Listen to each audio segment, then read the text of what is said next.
Cette vidéo représente ma première tentative d'épistémologie de rue, et l'entretien en lui-même n'a pas très grand intérêt. Il s'agit plus d'un entraînement au montage vidéo et d'une révision de ma méthode en attendant qu'il arrête de pleuvoir. D'ailleurs, il pleuvait et la caméra est dans le boîtier étanche. Le son n'est donc pas exceptionnel. Bonjour. Vous aurez 5 minutes pour une interview? Comment? Vous aurez 5 minutes pour une interview? Oui, Alors, j'écoute. ce que je fais, c'est que je fais une chose qui s'appelle de l'épistémologie de rue, Oui. où je m'adresse à des inconnus et je leur demande de choisir une croyance qu'ils ont, quelque chose qu'ils croient vrai sur n'importe quel sujet. Et je leur pose des questions pour savoir comment ils ont conclu que c'était vrai. Alors ça peut être des croyances surnaturelles, comme je crois aux fantômes, je crois en la vie après la mort. Ça peut être des choses politiques, comme je crois qu'il faudrait quitter l'Union européenne ou telle question politique. Ou des choses scientifiques, comme je crois que la théorie de l'évolution est fausse, n'importe quel sujet. Mmh. Et si j'ai l'autorisation, j'enregistre, et les conversations les plus intéressantes que j'ai, je les mets sur YouTube. Ça vous intéresse? Oui, mais je ne vous donne pas mon nom. Non, pas de souci. Mmh. Et d'ailleurs, si à la fin de l'interview vous n'êtes pas satisfait de quelque chose, je peux soit, si j'utilise le truc, vous flouter, soit vous me dites si j'utilise pas ou j'utilise que le jeu, c'est comme vous voulez. Mmh. Vous auriez une croyance qu'on pourra examiner? Moi, je suis chrétien, c'est tout. Oui. D'accord, je peux enregistrer? Oui. Mais j'en fais pas une chose. Hein. Je galère à cadrer parce qu'on était près l'un de l'autre, mais c'est mieux dans la deuxième partie de la vidéo. Donc, vous êtes chrétien, vous croyez en Dieu, Je crois en Dieu, mais je suis pas pratiquant. vous n'êtes pas pratiquant. Mon interlocuteur évoque son christianisme auquel il semble donner une importance toute relative. On comprendra mieux plus tard pourquoi il évoque ça, mais il aurait fallu que je lui demande de préciser ce en quoi il croit, une affirmation sur la réalité. Ici, c'est moi qui ai formulé sa croyance.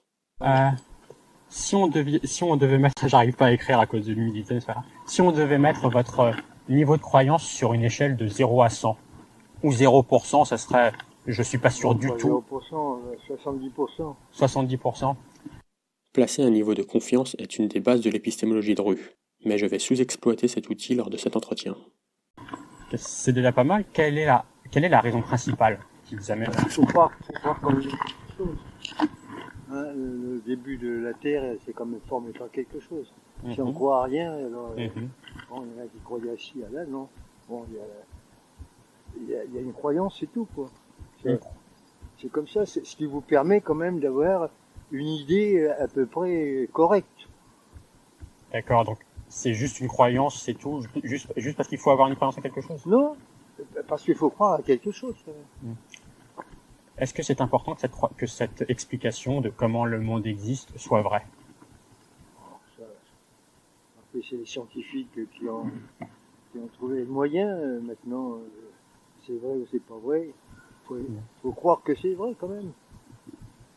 Donc, admettons, un scientifique se présentait et nous expliquait d'une manière qui nous satisfasse comment la Terre a pu être créée sans utiliser l'hypothèse de Dieu. Est-ce que ça réduirait votre confiance en l'existence de Dieu, qui est à 70%?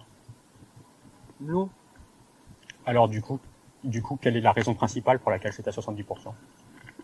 Parce que tout en croyant, on ne croit quand même pas à tout. Hein. Mais maintenant, ça se peut aussi. Vous me direz que qu'est-ce que vous voulez? Elle s'est bien créée quelque part la Terre. Il y a eu quelque chose. Il y a eu des chambardements, des ping-pong, je sais pas ce qu'il a pu se passer, mais enfin, il y a eu quelque chose de toute façon. C'est pas venu comme ça. Ici, il y a eu une incompréhension qui m'avait échappé. Mon interlocuteur répond qu'il n'aurait pas forcément confiance en l'explication scientifique. Mais ma question était, s'il avait confiance dans une autre explication, peu importe laquelle, qui ne fait pas intervenir Dieu, est-ce que sa confiance en la croyance serait affectée? Mais il annonce tout de même, tout en croyant, on ne croit quand même pas à tout, ce qui me permettra de rechercher sur quels critères il a basé le choix de ses croyances. Pour quelle raison, dans toutes ces hypothèses possibles, vous choisissez celle d'un Dieu? Parce que je suis né chrétien, c'est tout. Vous pensez que si vous étiez né Arabe, ça serait pas mal. Oui. Si vous étiez né en Inde, par exemple, vous penseriez que c'est Vishnu qui a créé la Terre? Peut-être. Pourquoi pas? Si vous êtes plongé là-dedans dès votre enfance, on vous raconte ça. L'histoire, eh ben, on se fie quand même un peu sur l'histoire. Quoique l'histoire, quand vous prenez toutes les histoires qui peuvent se passer maintenant, il faut y aller, il faut passer, il faut ci, il faut là. C'est de l'histoire, ça aussi. J'oublie ici de demander ce qu'il veut dire par histoire parce qu'il m'a embrouillé après. Hein? Et ça sert à quoi? Ça gonfle la tête des gens. On vous dit, Vous crevez de faim. Mais monsieur, si demain vous preniez, je sais pas moi, 70% des gens, qui ne peuvent plus manger, etc. Je suis sûr, vous prenez leur livret de tes épargnes, il y a de l'argent dessus.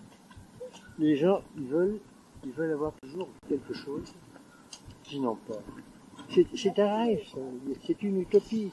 Bon, celui qui va mourir avec 50 000 euros, ou qui va mourir avec pas un rond, pas un rond, avec 20 000, ou 5 millions, il l'emmènera pas. Vous comprenez, non? Admettons, si c'était vrai que Dieu n'existe pas, ouais. Comment est-ce qu'on pourrait le découvrir? Qu'est-ce qu'il faudrait qu'on apprenne? Pour qu'il n'existe pas. Qu'est-ce qu'il faudrait s'il n'existait pas, qu'est-ce qu'il faudrait qu'on apprenne pour en arriver à la conclusion qu'il n'existe pas? Je sais pas, mais... Je ne sais pas restera sa réponse à ce genre de questions jusqu'à la fin. J'aurais pu mieux exploiter la jauge de confiance en demandant si des choses pouvaient le faire monter à 80, 90 et ensuite ce qui pouvait le faire descendre à 50 ou 40. De toute façon, même s'il y a des guerres, alors vous avez des gens qui vous disent si le bon Dieu existait, il n'y aurait pas de guerre. C'est pas le bon Dieu qui fait les guerres, c'est les gens. C'est les gens entre eux. Mais donc, s'il n'y a rien qu'on pourra découvrir qui réduirait notre niveau de confiance que Dieu existe, est-ce que cette méthode pour en arriver à une croyance est fiable pour arriver à la vérité? J'ai la tête qui n'est pas à la hauteur de l'histoire. Il aurait fallu demander un exemple de choses auxquelles il ne croit pas, genre les licornes roses, et essayer de comprendre quels éléments il y a en plus ou en moins avec la croyance en Dieu. Est-ce qu'il faut donner de la valeur à la vérité? Normalement, oui. Et dans ce sujet, est-ce que 70% est une position raisonnable? Pour croire en Dieu? Par ces raisons? Par ces raisons. Est-ce qu'elles sont fiables? Est-ce qu'elles sont fiables? Je sais pas. Pourquoi faut-il croire quoi que ce soit maintenant? J'aurais dû prendre un exemple concret du style « avant un pile ou face, faut-il croire que la pièce va tomber sur pile ou peut-on réserver son jugement ?» Je sais pas ce que vous en pensez. Et qu'est-ce que les gens en disent? Il me semble que si c'est juste croire, et qu'on peut croire à n'importe quoi, juste parce qu'il faut croire en quelque chose, je crois que je préfère dire je ne sais pas, en attendant d'avoir une raison. Oui, mais enfin, il faut quand même dire que quand vous êtes jeune, quand on vous dit, si vous allez par exemple au catéchisme ou ce que vous voulez, on vous dit ne faites pas le mal, faites pas ci, faites pas là, c'est mal, c'est pas bien, etc. Bon, quand on vous inculque que ça, c'est déjà une chose, ou la peur du gendarme, tandis que maintenant le gendarme, n'importe quoi, il n'y a plus rien maintenant. Hein, on a peur de plus rien du tout. On casse, et puis après, on est tranquille. Est-ce que vous voulez dire que si on croyait en Dieu, normalement, on se modère quand même. Je crois qu'on peut quand même partager les choses. On peut, je sais pas moi, on peut venir en aide aux gens. Est-ce que vous pensez que si on n'avait aucune raison de croire en Dieu, il faudrait quand même inventer le concept pour inculquer une morale? Il faut avoir une morale. Pour avoir une morale, il faut donner de l'imagination aux gens, qu'il y a quelque chose qui les retient quand même. Et si on avait le choix entre avoir une morale basée sur des croyances vraies ou avoir une morale basée sur des croyances chimériques, est-ce qu'il faut favoriser les croyances vraies? Normalement, oui. Chimérique, c'est un rêve. Hein. C'est une chimère ou... Et cette croyance en l'existence de Dieu, par rapport aux informations qu'on a aujourd'hui là, est-ce que ça semble plus être une chimère ou plus être une croyance fondée? Qu'est-ce que je vous dis? Je ne sais pas si c'est pas fondé. Le tout, c'est de croire à quelque chose. Il faut croire à quelque chose. Mais vous êtes tous sur la religion, surtout. Ah non, c'est parce que vous avez choisi votre croyance en Dieu. Ah bon, d'accord, c'est pour ça. Non, je croyais que vous vouliez savoir plusieurs choses. Mais non, là...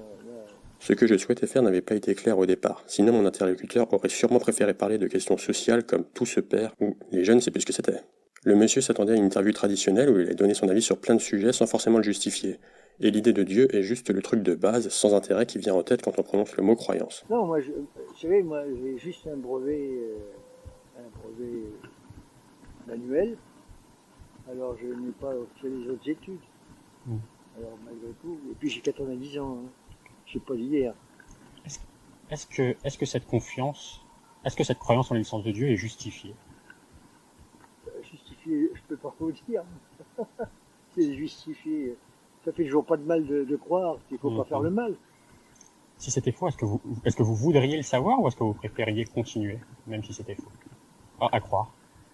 Vous savez, arrivé à 90 ans, mon opinion elle est plus tellement valable. Parce que c'est pas les jeunes qui vous écoutent maintenant, quand même. Hein. Maintenant, on va de l'avant et l'arrière, elle est filée. Hein. Ici, la raison principale pour laquelle cette croyance est aussi stable, c'est qu'elle est trop peu importante pour mériter révision. J'ai fait le tour, je vous souhaite une bonne journée. Voilà, et bien écoutez, vous de même.